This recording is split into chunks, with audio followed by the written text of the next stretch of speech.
16 December আসলে সাধারণ জনগণ এবং যারা ক্ষুদ্র ব্যবসায়ী তাদের মনে আতঙ্ক তৈরি হতো।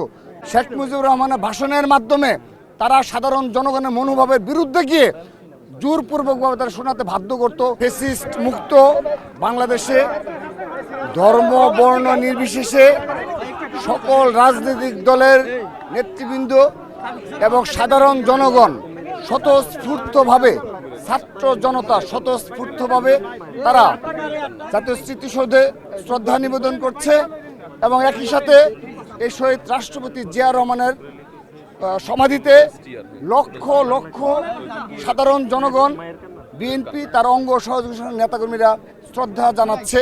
তো আমরা আজকের এই বিজয়ের দিনে শুধুমাত্র এই বিজয় দিবসের এই দিনে আজকে শুধু আমরা এই বিষয়টি বলতে চাই, ছাত্র রাজনীতিতে পরিবর্তন হয়েছে, তার উল্লেখযোগ্য ভূমিকা আপনি দেখেছেন।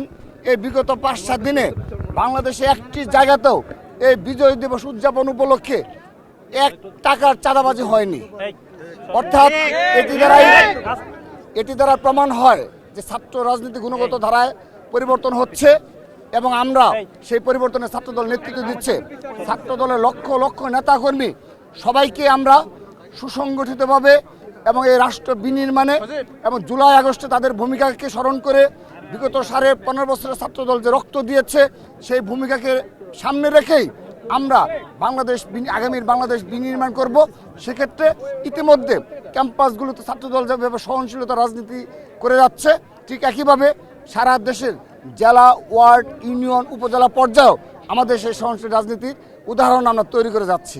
আপনারা লক্ষ্য করে দেখবেন, এই 16 ডিসেম্বর আসলেই এই আওয়ামী লীগ তার অঙ্গ সহযোগী সংগঠন বিশেষ ছাত্রলীগ, যুবলীগ তারা গান বাজনার নামে সারা দিন সারা রাত সাধারণ জনগণের মনোভাবের বিরুদ্ধে গিয়ে তারা সেগুলো সাধারণ অত্যাচারে অতিষ্ঠ করে ফেলতো।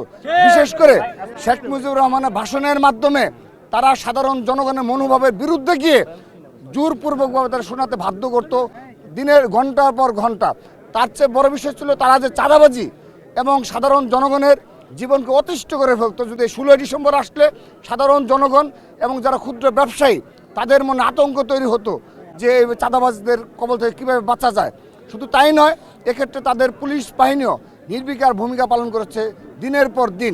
বিজয় দিবস না, শুধু বাংলাদেশের প্রতিটি দিবসকেই একটি ব্যক্তি পূজা নামে সাধারণ জনগণ চাপিয়ে দেওয়ার মনোবাসনা ছিল এবং সেই উৎসবগুলোতে সাধারণ জনগণের কোনো উৎসাহ, উদ্দীপনা কিংবা স্বতঃস্ফূর্ত অংশগ্রহণ ছিল না। তো সাধারণ জনগণ আজকে মুক্ত হয়েছে, সেজন্য আপনি লক্ষ্য করে দেখবেন জাতীয় স্মৃতিসৌধে লক্ষ লক্ষ ছাত্র জনতার ঢল নেমেছে এবং শহীদ রাষ্ট্রপতি জিয়া রহমানের মাজারে অর্থাৎ স্বাধীনতার ঘোষক যিনি, তার সমাধিতেও লক্ষ লক্ষ সাধারণ জনগণের, আমরা এখান থেকে আসতে প্রায় 1 ঘন্টা সময় লাগলো, এত পরিমাণ জ্যাম। অর্থাৎ সাধারণ জনগণের যে ভালোবাসা শহীদ রাষ্ট্রপতি জিয়া রহমানের প্রতি সেটি আজকে প্রকাশ পেয়েছে।